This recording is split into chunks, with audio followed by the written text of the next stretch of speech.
Fancy seeing you around these parts. I can't actually see you, which I have to say is a nice change from last week. Yeah. Paul and I saw each other physically enough last week that the podcast, as I've mentioned many times, also as I'm on this computer, is held together by duct tape. And so technical issues aside, today's show, folks, is brought to you by Smart Deploy, IT tools to manage your Windows computer made easier. Check them out, smartdeploy.com/throt, and go grab yourself some goodness from the folks at Smart Deploy. How you doing, man? I haven't seen you in a while. I know. How was your trip home? Yeah, it was. Well, my flight got canceled, but fortunately, Delta actually, to give them credit, and not many people do when the airlines screw up, but I don't think Delta actually screwed up here. Yeah, they sent a warning to me 24 hours before my flight. I think we were talking about this a little bit, Paul. It says, hey, there's going to be some weather issues. Be aware. Do you want to change your flights? And of course, like an idiot, I said, no, I like the flights I'm on. And then 3 hours before I was supposed to take off for my first flight, they canceled the flight. And I think the reason they do that was very specifically, they always say get to the airport 2 hours early. So by telling me 3 hours earlier, they knew, in theory, I guess they're kind of... Where was that first flight to? Honolulu from Really? They Maui canceled that flight? Well, they canceled the whole thing. What I suspect is that the flight taking off from Atlanta never actually made it to Honolulu. Like it just didn't take off because of the snowstorm. And so long story short, they canceled it before I'd even left the hotel, which was nice. So it's not like I was stuck in an airport. Got me rerouted and all that stuff. And essentially I got home about 8 to 10 hours later than expected. But I got to spend those extra 8 to 10 hours on the beach in Maui rather than in a obviously that sounds wonderful. I'm not sure what you're like exactly when it comes to this kind of thing, but we were talking, our wives were there and we were kind of talking about how you don't like turbulence on a flight, and for me, that's not a huge issue. I mean, obviously bad turbulence is, bad. Right. But for me, like the worst part of traveling, aside from just being on a plane, is the anticipation, right? Like the night before a flight, I don't ever sleep well. And I think part of it is that I just don't set an alarm normally. And so on those days I have to, and internally, even though I feel calm, internally, I'm kind of freaking out. And I personally would not enjoy sitting on the beach because of a flight delay, only because inside I would be like, oh my God, I gotta go. Like it would be hard for me. My flights, the first flight, from Maui to Honolulu was fine. Mm-hmm. Actually, no, it wasn't. I'm sorry. It was delayed 45 minutes. And actually, I have to say, one of the things I didn't appreciate going home, although most of it was as wonderful as such a thing can be, is that in both cases, the flights were delayed 45 minutes for the first one and then an hour for the second one. Mm-hmm. The the Hawaiian Air terminals where they show the flight times and everything never changed. They always said on time. They never said delayed. And when he went to the gate, they never updated the language there either. And so at the time we were supposed to be taking off, the digital sign literally said final boarding. And so I walked up to the to the person at the desk and I was like, are you ever going to change the sign? We're supposed to be leaving right now. And she says, oh no, the flight's going to be delayed about an hour. And I'm like, no, I know that. But I mean, people, I was apprised of the delays by a third-party service on my phone, and Hawaiian Air, which by the way is actually pretty wonderful. The people were great and everything. I was really kind of surprised by the lack of language, and for me, like that's the stressful part of flying. So I probably spent, I don't know, a couple of hours in Honolulu, which is fine. It was okay. Yeah. And I sat in the terminal in the gate area in Maui for probably an hour or something, which is it's okay, But of course, the whole time I'm stressed out about the same thing that you are, basically, which is the weather and what is it going to be like when I arrived home. And there was no snow at all, actually. But then I was standing outside waiting for the shuttle to the hotel where my car was parked, and you saw that first little one dot of snow come down. And I'm like, here we go. And so by the time I got home, it was like snowing But yeah, it was still a 19-hour-ish journey door to door, a long time. Yeah. Yeah. I will say, though, that my flight coming back, actually over the water was relatively rough. I mean, compared to what it was coming out, Wow. was actually a lot better than not. So we were originally supposed to go through Atlanta and then come home. But since we went from Maui to LAX, that was only a 5.5 hour flight, which I mean, that's long. So you flew direct from Maui, which is not what you would have done originally. Correct.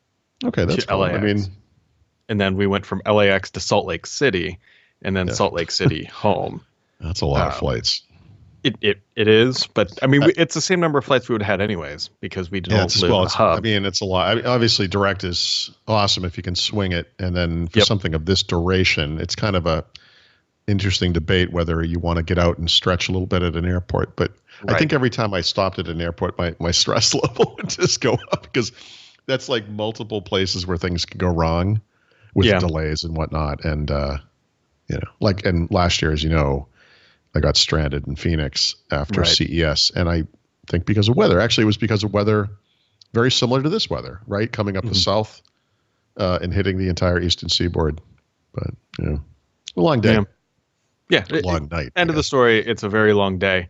And I'm just really thankful that I got to spend at least 48 hours at home because I'm getting on a plane tomorrow. I know. Jesus. This was. I couldn't. I would be in a fetal position in the corner crying. I had to get out of that position to get onto this podcast. Yep, and I will return to that position when it's over. Yeah, I'm going to crawl right back under my desk here. I put my one nice post out on Petri, and I think that's going to about do it. Yeah, I'm not. Fortunately, there's no direct flight to Pensacola, Florida. They don't exist unless you fly like Allegiant Airlines and Air Alabama. Yeah, it's probably a direct flight from Mobile or whatever. Yeah. And so I will be going to Atlanta tomorrow and then on to Pensacola. And because I like torturing myself. Then actually exactly 27 days from today, Paul, we will be getting on a plane to go to CES. Dear God, why did you just say that? Why on earth do you have this number in your head? The only reason I know is because I looked up my flight and on Delta and it says, here's your trip for tomorrow. God. And then below it says how many days until your next torture event. And then I wonder where I'm flying out of. I assume I'm flying out of Philadelphia. This is where you find out you're flying out of JFK. I know. Just kill me. Oh God! But I'm not going to say I'm never going to do that again. I think it's probably a good option for international flights. So maybe for a home swap or something like that. But yeah, like what? I don't know. Yeah, well, we landed and there was an inch of snow on the ground, and I was just like, you know what? Yep. Yeah, I don't know. I don't know where I was going with that. I just wanted to drown in the snow. I was with you when you got the alert from Delta, and I had just checked the weather because I was, as you would, because I'm going home. I wonder what's going to happen. And when I checked the weather, it said, cold but fine, and then maybe next Tuesday, meaning like tomorrow now, some snow on that day. And I don't know that I remarked on it to anyone, but I might have. I thought to myself, oh, that's interesting. We might get snow. And then you said the flight was delayed, and I was like, what? And then I looked at the app again, and it had all changed. It just changed. It was like Tuesday, a little bit of something, and of course now I've been like looking at the weather app again and again, and it keeps changing. Like this week, we could possibly get snow on 2 different days. It's weird how we just don't have how the weather continues to confuse meteorologists. That it's not easier to predict or whatever. Microsoft and Google and all these people are like, we have the best AI in the world. It's like, can you guys apply it to weather? It's like, whoa, we're not magicians here, folks. Like we can't do that yet. That's like the one logical place that could use some improvement right now. Because basically they'd use a modeling. There's like 2 standard models, like the US and then the European model. There's some other derivatives too, but it's like, let's throw some Azure behind that or something. Let's make it a little bit better. Actually, on a semi-related note, I was interested to overhear a conversation between a guy who was flying and one of the flight attendants, and they knew him because I guess he flies all the time. And he was part of I don't know if it was the government or NASA or who did this, but the reason now, like when you get on a plane, and this is relatively new, and you'll appreciate this service in particular.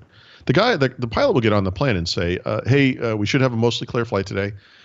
Sometime over the Pacific at whatever point we might see a little bit of turbulence. We might see a little bit more again when we fly over Denver or whatever. But obviously that could happen at any time you should wear your seatbelt, whatever. And the reason they can do that now is that the guy who was talking to the flight attendant was part of a team that set up the system where they can now predict and also use information from other flights to determine when turbulence will happen. So turbulence is not usually a surprise anymore. Yeah. Unlike the weather, you know? And so I don't know who he was exactly. I just kind of overheard the conversation, but it was really interesting. Like this is, and it absolutely is a new thing over the past couple of years or whatever, where they'll get on and say that, like they'll, you know, here and here, we're going to have a little turbulence, you know, and we might have some more, but we know about these two. And it's usually pretty accurate. Yeah. My daughter would describe somebody like that as the man. That's just how she big thing. No, that's a very accurate description. He is the man. Apparently a light bulb burned out in her classroom last week. And she's like, and the man came and fixed it. I'm like, oh, just the man. Oh, I see. The man. Oh, I see. She means it in a different way than I do, but it's still accurate. But, so anyways, Paul, so on my long flights home, I was sitting there, just riding through this steel tube across the cloudy skies. And as of it stands today, I can't think of one logical reason why you would actually really want to buy an ARM-based laptop. You can't think of one reason? No, not real, not well, okay. Not a solid reason. I mean, I was writing it up from the enterprise standpoint because let me just rattle this off. So, roughly basing it on a $599 price point, because that's the only price point we know. We know some things will be higher, and I'm sure there are going to be some things that are lower. That is roughly into the realm of at least a Core i3. You're out of the Celeron crap range. Yep. You can find a Core i5 for that price, but you're sacrificing some other specs. So performance is going to be roughly the same. Battery life, they're claiming 20 hours. I'm not buying that. Much like I don't buy. No, I agree. I think I don't know how it works for ARM-based PCs, but in the Intel world, I find that the claim is, I'm sorry, I should say the real battery life is usually around 2/3 of the claim. Right. You know? Yep. And so battery life, better or whatever. And then there's the LTE advantage, but that's not really an advantage because there's devices like the Surface Pro LTE. Like the one big advantage that, and I'm having to think that this is intentional, is that the one nice thing about ARM is that it should, in theory, remove the threat of the virus and the malware. That's kind of like the big hero moment for this platform because it's running an emulation layer, and they talked nothing about that. And I don't know if that was intentional or if they're just not going down that road yet. But to me, every other benefit of ARM it can be matched by Intel or AMD in some capacity. And it's just not truly an advantage. The advantage of the whole entire freaking ecosystem on ARM is that, hey, it's sandboxed. If you get a virus, it doesn't matter. You just blow out the layer and start all over again. And we didn't hear any of that. And I don't know if that was intentional or when we're going to hear that or what's going on. That's kind of my kind of shtick with this. I mean, I don't mean to say I disagree. I maybe more of a devil's advocate thing. I feel like, it's sort of like when the horse was replaced by the car or whatever, like someone who was like a horse fan would have said, you've got to stop in these places to get gas, and there aren't any in the world, and blah, blah, whatever. The horse can eat grass anywhere on the side of the road. It's really efficient, whatever. I mean, I think the world is moving toward this more mobile platform, right? We know the popularity of mobile devices, right? But the backwards compatibility thing is a hedge, because you need to have it to move people forward. You can't do a hard stop. That's the problem with Windows 10s, right, in general, that the fact that it can't run desktop apps under any situation other than upgrading it to something else, I think is the problem. It's the block. But I also think Windows 10s and always connected PCs and then the ARM platform are a complete picture. Like those things together start to make more sense. And I mean, we're going to give up performance. We're going to give up some compatibility, I guess, especially if you do use Windows 10s. But I think this thing points to what will become the mainstream. It may not work on day one fully for everybody, but it's also not the dead end that Windows RT was, right? Yeah, I do agree. It seems like the Intel stuff, and I say Intel broadly. I mean just literally Intel, but Intel, AMD, x86, x64, whatever, is more aligned with the performance stuff, gaming, software development, engineering, creative tasks, whatever, 3D, mixed reality, yada, yada, yada. And those things are relatively small markets. And look, this is not our Qualcomm's intent, but it may be Microsoft's intent. In fact, explicitly, it kind of is Microsoft's intent. Yeah, is to goad Intel into being better, right? That Intel, as the dominant force in the hardware side of our industry, has no real competition and no real reason to improve. You met Ryan Shrout, and I had talked to him a month or so ago about this topic, and he was saying, everyone's focused on the fact that Intel hasn't gone to 11 nanometer or 10 nanometers, like that means anything. He says what we've kind of forgotten is how efficient Intel's processes are at their current 14 nanometer or whatever, and that they have so much headroom to do so much more, and that they could do it right now if they had to, but they just don't feel the need to. There's just no market need for it. Qualcomm entering the industry, ARM becoming part of the Windows platform, may goad them to do better on the mobile end. And that will benefit all of us. And so, for the next year or 2 years, a lot of the people listening to this podcast or UI or whatever may not buy an ARM-based PC because of whatever the limitations are. But we might buy an always connected PC based on Intel, take advantage of the additional compatibility that brings, and still win in a sense because these PCs are becoming more mobile. So short term, absolutely. I mean, I don't think everyone's excited about this because we're kind of technology fans or whatever, but we'll need to see. We don't know. Like I need to run desktop apps on ARM and see what that's like. I mean, we just don't know. We suspect it's not going to be excellent. We know that high-end performance constrained tasks, Photoshop, video editing, whatever, is not going to work well enough to be doable. But I don't know. You and I just sat in a plane for multiple hours, and a lot of people have to do that a lot. And the ability to not worry about battery life, although I did have a plug for whatever that's worth, is beneficial to someone. I openly, Terry Myerson talked about the freedom of not having to bring a power cable around. And he, and I was like, well, I guess it's not that hard to carry a power cable. Like it's not that hard to plug in a device every night, Right. See, one of the things we all too, plug our phones in every night, One of the things I was thinking of too is, so they're boasting this battery life stuff, and don't get me wrong, I'm a huge fan of battery life. Right, the longer the better. But at the same time, there's also quick charge, which is now giving us up to 80% in 30 minutes. And I suspect that feature is only going to get better because not only are laptops going after it, but we now have car manufacturers going after the exact same thing. And so while battery life is great, to your point, all of my planes actually had plugs now. That's conveniently timed. We don't need them, and now they give them to us. Have charging everywhere. And like it almost seems like 10 hours is about the ideal. After that, it's all agree great. With you. I had the same observation. For whatever it's worth with the power thing, on both of my long flights, both those flights were about 9.5, 10 hours. I never plugged in the computer at all. I did plug in my phone. And the reason I did that was because, well, on the flight there, I was actually using it for media and stuff, and it was kind of draining.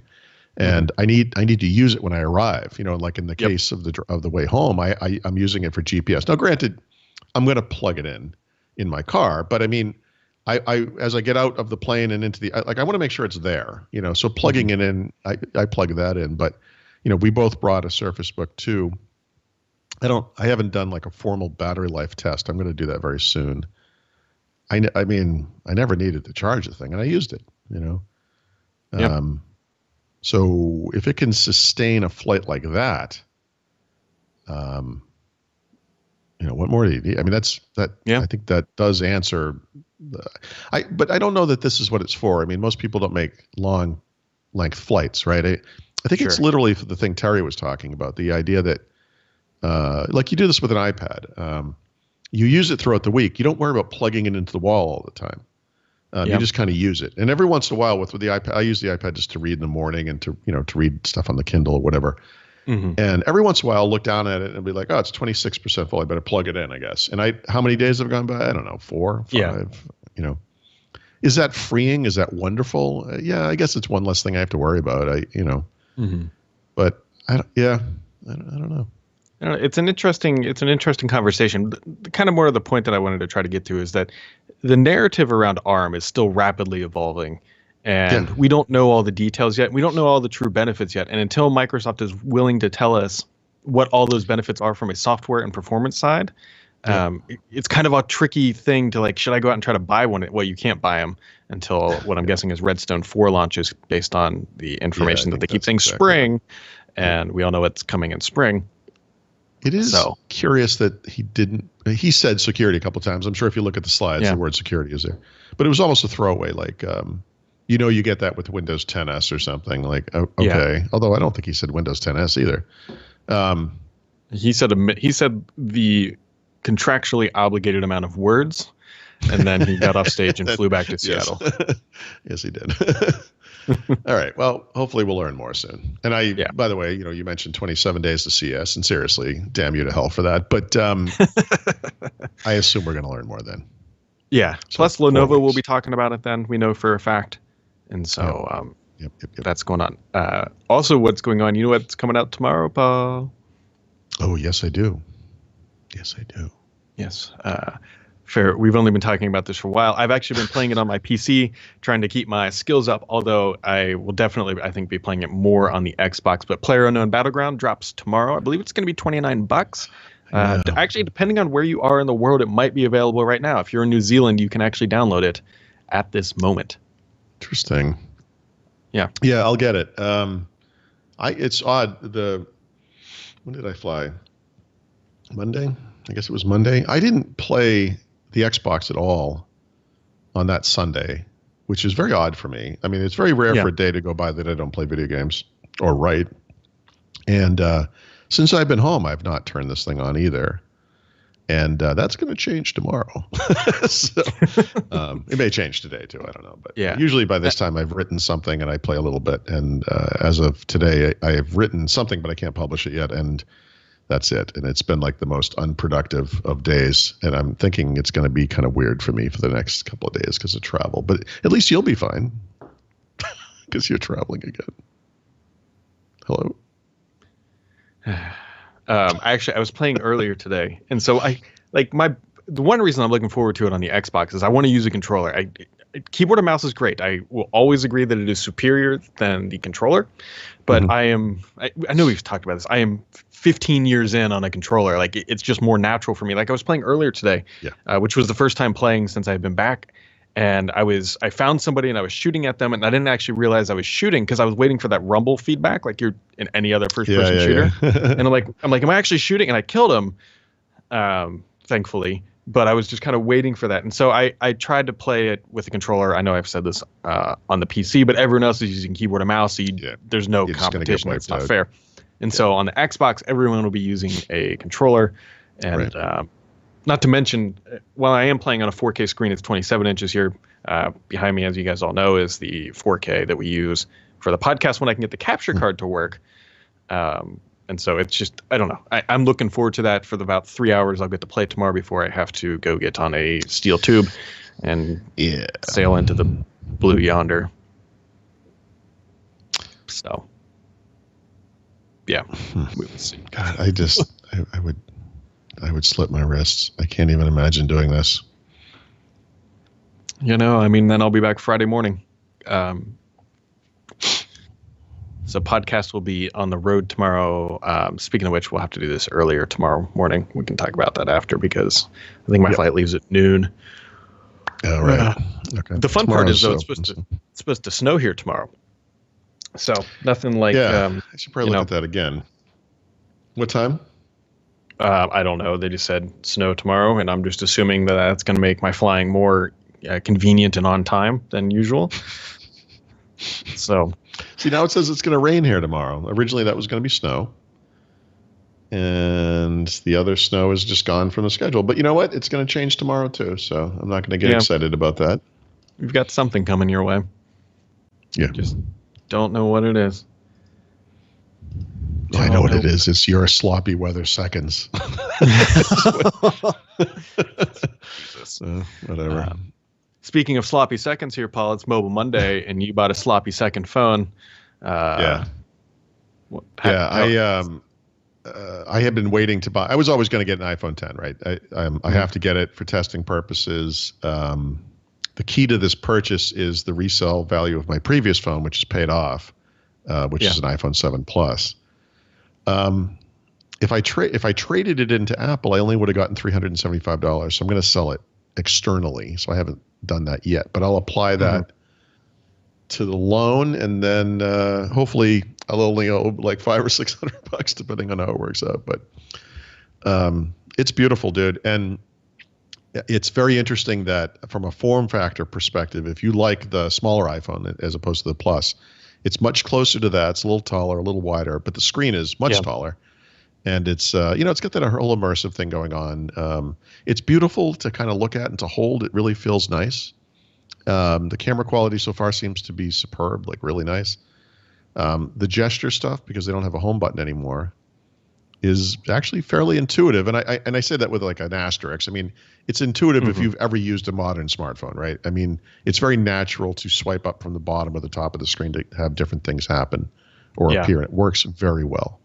One thing that's always fascinated me about iOS is back in the day, in the early versions, there was no back button on the phone, and there still isn't. And that was always a big complaint from people coming from either Android or Windows Phone that hardware back was a big thing. And I complained about it. It was a real need. And in more recent versions of iOS, they've added like a little text thing at the top left where it says the name of the previous app, and you can click on that and it goes back. So it's sort of like a software back that appears basically everywhere, and it works really well. I don't know if this is new to this phone, but for some reason I really notice it on this device. Maybe it's just that I'm used to swiping from the sides, but in most situations now, you can actually swipe in from the left screen to go back.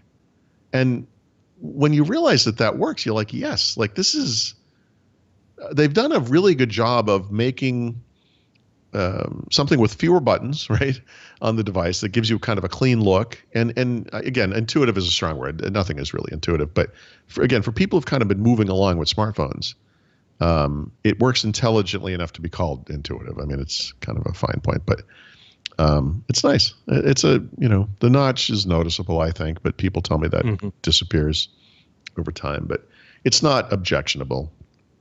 I can't believe you got to get one of these things. I can't believe you don't own this already. Like, you would love this phone. I don't dispute that. It's honestly, I just don't want to pay for it. Like, it is expensive. The thing is like I would sell things to buy this. Like, I'd look around at your devices and be like, what could I do without? I wonder how much I can get for this Invoke on the black market. Like, yes. Yeah, exactly. No, actually, I want to get rid of that. The thing. No, you can't. Nice. I mean, you can't sell something you got. No, obviously, I can't sell something that was a review unit. Yeah, exactly. That's actually part of the problem. Is most of this stuff here I don't actually own. No, but like, I'm really on the fence. Get a zero interest loan for Apple if you pay it off in 24 months. Yeah, it's just I don't want another 50. It's roughly what, $50 a month payment. Like that's yep. That's But every time you pick this thing up, you'd be like, oh, totally worth it. Well, until next September when the iPhone 11 comes out, and then you would have a slightly less excited perspective about the payment. But yeah, right. So I honestly, I was thinking about that. I honestly think the next iPhone is going to look exactly the same. The next iPhone 10 or whatever is going to look exactly the same. And then that'll be like the talk. And then the next tick will be, they'll shrink that thing just a little bit more, and they'll slowly shrink that thing down, but keep the roughly the same design. Yeah, I think all they really need is a bigger one. In fact, I kind of wish there was a bigger one. I would have gotten that. But yeah, I could see this as it's just the iPhone, and then they make a plus version that's a little taller, one more row of icons or whatever they do it. Yeah. But it's nice. Yep. And then they slowly work to shrink that top notch. And then that's kind of like their next strategy for the next 3 to 4 years. Yeah. Now with less notch. Yeah. Although I will tell you, when you posted up your first impressions, I was like, man, that take a really good photo of that phone. I was like, oh, I better use the Pixel to do that. Yes. Yep. Like the cover, the hero images is called in the industry. It's like, from that looks really nice. Because it's from the Pixel. Yeah. So I haven't done enough I don't know how you've been over the weekend, but I was completely wasted. So I couldn't do too much in the way of camera comparisons. In fact, on Sunday morning, we went out to the Emmaus Farmers Market. My intention was to bring both phones and do some side-by-sides of like vegetables and stuff, because they can be colorful, and that might be a nice way to do that. But I had disconnected. My desk here has one power cord coming off of it to the wall, off of like a power, battery back power. And I unplugged it before I left. So I plugged in the iPhone here last night to charge it, but the thing isn't connected to anything. So it was like on 12% battery. So I never brought it. But I walked around outside and I did some side-by-side shots. And I looked at them later in Google Photos, because you can see them side by side, and you put up the information pane, you can see which one is which. And I have to say, for whatever it's worth, I mean, this is outdoor in direct sunlight. The iPhone 10 photos were actually better in each case, like in every single. I only took 7 or 8 pictures. And what I mean by better is that they were more colorful and vibrant. They weren't overly like some of the Pixel photos, like the one at the Luau we went to, are super bright and vibrant and kind of HDR like. I don't mean like that. But for some reason, the Pixel photos out in direct sunlight like that were kind of like, they're kind of dull. They look fine. I mean, look great. You zoom in, and they have a very similar level of detail when you zoom. But I'm going to need to do more tests, and I want to do low light shots, which is where the Pixel really excels. Sure. And we'll see. But I mean, I don't know. Like, you test something like the OnePlus 5, and you can kind of see it immediately. Like, this is a very good camera, but doesn't quite measure up in most cases, because I did the same kind of side by side. This one, it was like, wow, actually, because you kind of look at it like, okay, this is the better of the two. Which one is it? It's the iPhone. Oh, that's interesting. This one's the better of the two. Which one is it? Oh, it's the iPhone. And so I would say it's too early to say, but I mean, rough first opinion, it's comparable. It's good. It seems really, really good. Yeah. Well, that's good. I mean, because if based on our speculation is true, that's going to be kind of the design and form factor going forward for the next couple of years. And so, yeah. And I like it. I mean, I like the form factor. I think they could shrink the bezel tons, frankly. It's got quite a bezel on it. Yeah. And so you can see that room right there is very easy to to guess. And then, like you said, the notch. Yeah, definitely they could bring that down a notch. Okay. Sorry, I'm a little tired. Yeah, dude. On Sunday morning, my kid woke up, which was relatively good for her at roughly 7 a.m. We'll just call it that, which is fine. I mean, that's a normal kid time to wake up. But because of the time zone, my wife and we were just wrecked. It was one of the few times that we usually, when a kid wakes up, we get up and whatever. But this was definitely one of those days where we just turn the TV on. We turn it down just as low as possible, so she could barely hear it and had to be quiet to watch it. And then we just laid in bed, just please don't bother us. My wife on Sunday morning had to get me out of bed at 9:30, and I never sleep past 7, maybe 7:15 on a late day. But I mean, usually I get up at 6 something just on my own. Yeah. And I was just destroyed. And she would come out. She'd be like, "You should get up." And I'm like, "Yeah, okay. What time is it?" Like 9 o'clock. I'm like, "Really?" It's like, seriously, you got to get up. And I'm like, "What time is it?" 9:15. I'm like, okay. I probably would have stayed in bed all day if I, Oh yeah. Basically physically removed from the bed. It's a graphic thought. It's a graphic thought for the people at home. Yeah, sorry. You got anything else for today, Paul? This actually show went a little bit longer than usual. One more thing for today. I hope this isn't improper to say that I have this, but I do have this. Do you see it? Oh, you can't see it. No, can you please describe it for those listening? Yes. Sorry, I'm holding it up for the people who can see. It's a Surface USB-C to HDMI adapter. And obviously, I'm going to write an actual overview of this, not like a joke overview like I did with the Google adapter, but I've used it to connect to 1080p and 4K displays, and also to Windows Mixed Reality. And this was the first time. In fact, I was just testing this before you called for the show, but it's the first time I've used Windows Mixed Reality on a laptop. And if you value silence, I will say that that's not necessarily the way to go, because that thing hisses like a pissed off snake, like the whole time you're in it. Like, it's just like, wow. I almost left it on so you could just hear it. It's crazy how loud it is. And that's interesting to me because I can't recall, actually. I know I've run some games. I wanted to get some frame rate stuff on like Gears of War 4. I forget everything that happened before Hawaii now. I can't remember if it hissed. But I want to say overall this thing's been pretty quiet. I would say using it day to day like we did on the trip, it's been like super quiet. I basically never hear it. But man, you plug in the headset and it's like it never stops. Like it just goes to town. So you got to deal with that. I will tell you, speaking of PCs, I missed my Threadripper machine, Paul. Did you? Yeah, no, it's crazy overkill. Like we're doing this podcast right now and I'm only using 3% of the CPU and 9% of the RAM. Yeah. Huh. Yep. Huh. Well, that's nice. It is nice. It is nice. All right. You got anything else? No. I'm done with you. I hope to God I can publish something today. I don't know what's going on. I'm just like, we are all pulling for you, Paul. That is the absolute truth, I think. So with that, folks, today's show is brought to you by Smart Deploy. They specialize in computer imaging, so your IT team doesn't have to. Go check them out back there. You can see Paul and I in our little pictures and go grab that offer and download your free stuff because who doesn't like free stuff? That's smartdeploy.com/Throt. And we'll catch you right back here tomorrow at some point before I get on a big plane.